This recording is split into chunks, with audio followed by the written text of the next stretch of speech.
عزیز طلبہ، یہ غزل کی تشریح کی طرف ہم آ رہے ہیں تو شاید کہتے ہیں مصیبت بھی راحت فضا ہو گئی ہے،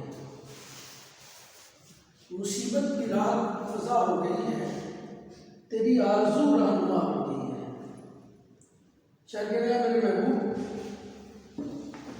تجھ سے محبت کے بعد اب ہر شوق ہر تکلیف میرے لیے سکون بڑھانے کی چیز ہے۔ کیوں کہ اب تیری تمنا میری رہنمائی کر رہی ہے۔ بڑا عمیق سا نقطہ حضرت موہانی نے یہاں پیش کیا ہے۔ یہ بڑا اصولیت پسند شاعر تھا۔ انہوں نے اپنی زندگی کے اندر غزل کے اندر وہ نئے نئے رجحانات متعارف کروائے جو اس سے پہلے نہیں تھے۔ چونکہ رئیس المتغزلین کے لقب سے یہ ملقب ہے، اس لیے اپنی جدت پسندی کی وجہ سے بڑی شہرت حاصل کی۔ تو چونکہ محبت ہے ہی ایک خارزار راستہ، اور محبت کے میدان میں قدم رکھنے سے پہلے انسان کو سوچ لینا چاہیے کہ کیا میں اس راستے پر چل سکوں گا، اور پھر جو لوگ اس محبت کے مسافر بن جاتے ہیں، اس راستے کے مسافر بن جاتے ہیں، پھر جب ٹھان لیتے ہیں کہ میں نے اس راستے پر چلنا ہی چلنا ہے، تو پھر ان کے راستے میں ہر آنے والی رکاوٹ، ہر آنے والی تکلیف ان کے لیے راحت کا سامان بن جاتی ہے۔ مجھے غم بھی ان کا عزیز ہے، مجھے غم بھی ان کا عزیز ہے کہ انہی کی دی ہوئی چیز ہے۔ مجھے غم بھی ان کا عزیز ہے کہ انہی کی دی ہوئی چیز ہے۔ یہی غم تو ہے اب میری زندگی، اسے کیسے دل سے جدا کروں۔ تو لہٰذا شاید کہتے ہیں کہ مصیبت مجھے راحت دے رہی ہے، اس خارزار عشق کے اندر ہر آنے والی تکلیف میرے لیے راحت کا باعث ہے۔ کیوں کہ مجھے تیری آرزو ہے، تیری خواہش ہے، محبوب کو پا لینے کی خواہش ہے، وہ میری رہنمائی کر رہی ہے، اس لیے وہ ہر تکلیف میرے لیے تکلیف نہیں رہی، اب وہ میرے لیے راحت کا سامان مہیا کر رہی ہے۔ وہ زمانے بھر کے غم یا ایک تیرا غم، زمانے بھر کے غم یا ایک تیرا غم، یہ غم ہوگا تو کتنے غم نہ ہوں گے۔ حضرت موہانی کہتے ہیں کہ جب انسان کسی سے سچی محبت کرتا ہے تو وہ اپنی محبت کی راہ میں آنے والی ہر مشکل کو بڑی جمع بندی سے برداشت کرتا ہے، ہر مصیبت کا مقابلہ کرتا ہے، اور کیونکہ عشق اسے ہر تکلیف سے بیگانہ کر دیتا ہے، اس لیے وہ تکلیف اس کے لیے راحت کا سامان ہو جاتی ہے، اور وہ اپنے دکھوں کو، اپنے اس راستے میں پیش آنے والے دکھوں کو ہنس کر برداشت کرتا ہے، کیونکہ عالم روزگار کو آسان بنا لیا، عالم روزگار کو آسان بنا لیا، جو غم ملا اسے غم جانا بنا لیا، اس لیے وہ محبوب کے دیے ہوئے غم کو اور راستے میں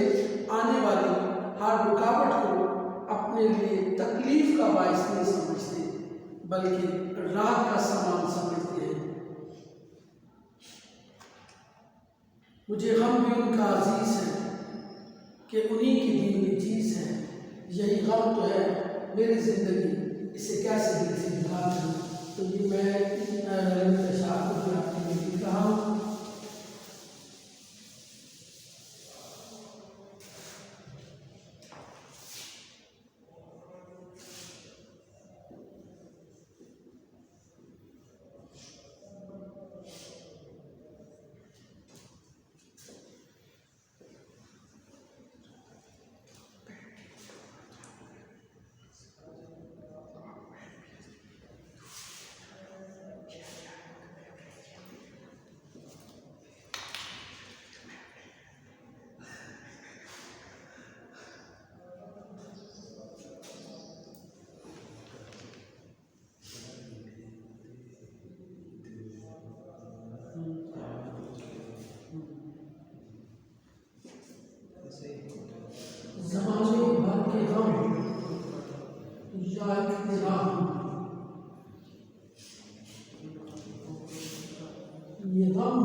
کتنے بندی ہوں گے؟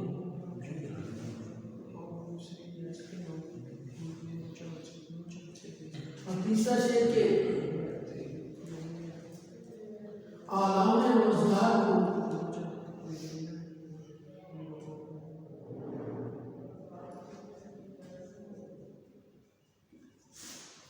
آلام روزگار کو آسان بنا دیا،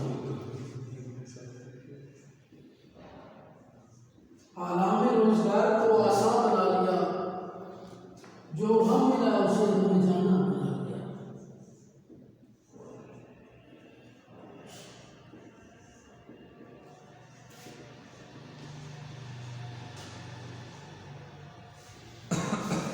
دوسرا شعر ہے کہ یہ وہ راستہ ہے دیار وفا کا جہاں بادیں سر سر سبا ہو گئی ہے۔ عشق کا راستہ وہ عجیب راستہ ہے جہاں تیز آندھیاں بادیں سبا بن جاتی ہیں، بہار کا منظر پیش کرنے لگتی ہیں، بہار کی تازہ ہوا لگتی ہے۔ دیار وفا کا راستہ ایسا ہے کہ جہاں تیز آندھی بھی بادیں بہار میں تبدیل ہو جاتی ہیں۔ تو حضرت موہانی اس شعر میں کہتے ہیں کہ اس کی منزل کی طرف جانے والا راستہ بڑا ہی دشوار، گزار اور مشکلات سے گھرا ہوا ہوتا ہے، لیکن جو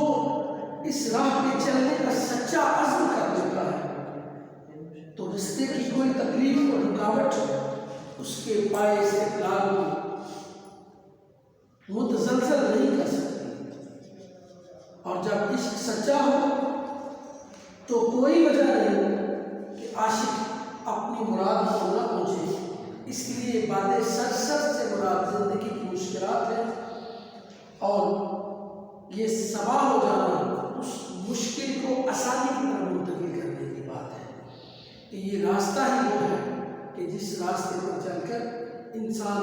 بڑی سے بڑی رکاوٹ کو دور کر سکتا ہے۔ علامہ اقبال نے کہا تھا کہ جب عشق سکھاتا ہے آداب خود اللہ کھلتے ہیں غلاموں پر اسرار شہنشاہی۔ عشق جب کسی انسان پر طاری ہو جاتا ہے تو پھر انسان کو خود آگاہ کر دیتا ہے، انسان کو دانا کر دیتا ہے، وہ اپنی ذات سے آشنا ہو جاتا ہے، اور وہ چاہے غلام ہی کیوں نہ اسے بادشاہی کرنے کے اصول آ جایا کرتے ہیں۔ اگر ہم اپنے اسلاف کی زندگیوں کو دیکھیں تو وہ صحرا نشین لوگ تھے،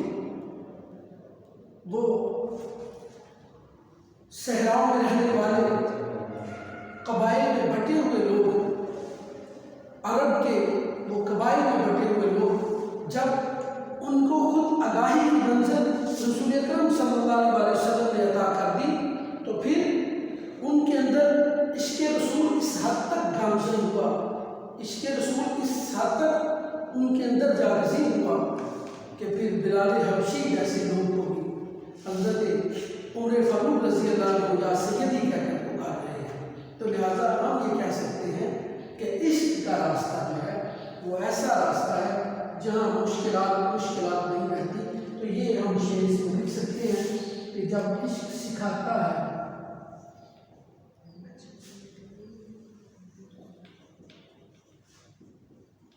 آداب آگاہی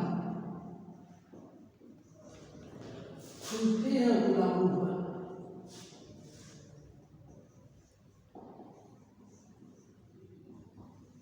اسرار شہنشاہ۔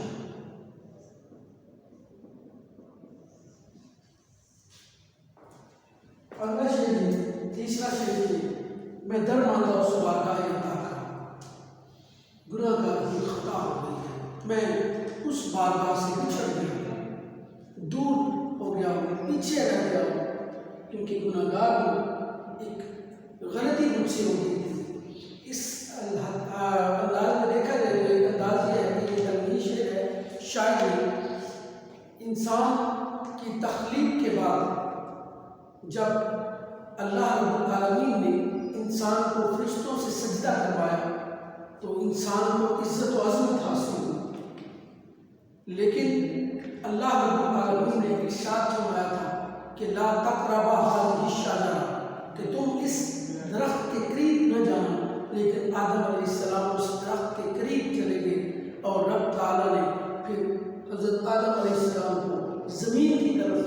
منتقل کر دیا، وہ زمین میں آ گئے، اور پھر یہ کائنات جو ہے ایک خاص انداز سے وقوع پذیر ہوئی۔ تو شاعر نے اس واقعے کی طرف اشارہ کیا ہے کہ میں بچھڑا ہوا ہوں اس بارگاہ عطا سے، وہ رب تعالیٰ کی بارگاہ سے دور ہو گیا جس نے مجھے انعامات سے نوازا، مجھے فرشتوں پر فضیلت عطا کی، اور مجھے کائنات کے اندر وہ سب کچھ عطا کیا جو مجھے چاہیے تھا، لیکن مجھ سے غلطی ہو گئی اور میں اس بارگاہ عطا سے دور ہو گیا، بچھڑ گیا، میں درماندہ ہو گیا۔ لہٰذا پھر آدم علیہ السلام جو ہے وہ اللہ رب العالمین کے حضور گڑ گڑائے اور کہا ربنا ظلمنا انفسنا وإن لم تغفر لنا وترحمنا لنكونن من الخاسرین، اے اللہ ہم نے اپنی جانوں پر ظلم کیا، اور اگر تو نے ہمیں معاف نہ کیا، ہم پر رحم نہ کیا، تو ہم گھاٹا پانے والوں میں ہو جائیں گے۔ لہٰذا شاید کہنے کہ اب وہ خطا میں ضد ہو گئی، وہ بھی نہ ہاری، میں بھی نہ ہارا، اور میرے گناہ زیادہ ہیں یا تیری رحمت کریم، تو ہی بتا دے حساب کر کے مجھے۔ اس شعر کے ذریعے شاید بنی نوع انسان کو رب کی بارگاہ میں جھکنے اور اس سے معافی طلب کرنے کی تلقین کر رہے ہیں۔ یہ میں اشعار میں لکھ رہا ہوں، اب وہ خطا میں ضد ہو گئی، وہ بھی نہ ہارے، میں بھی نہ ہارا، اور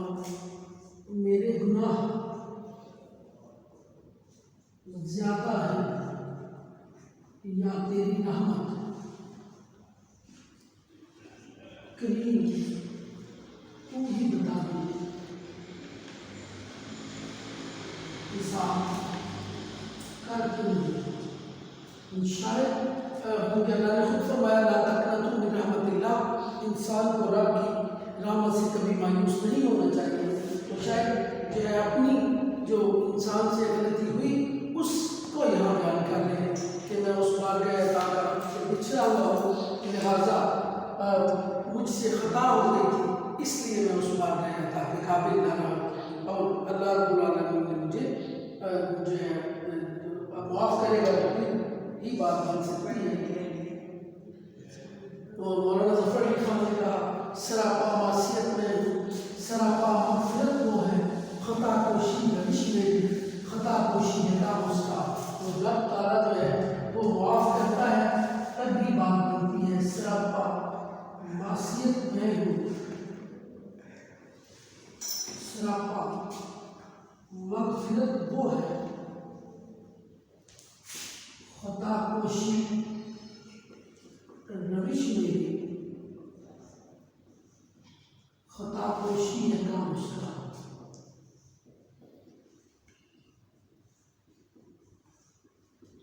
تو اگلا شعر ہے کہ تیرے پادان محبت کی حالت، تیرے عشق میں کیا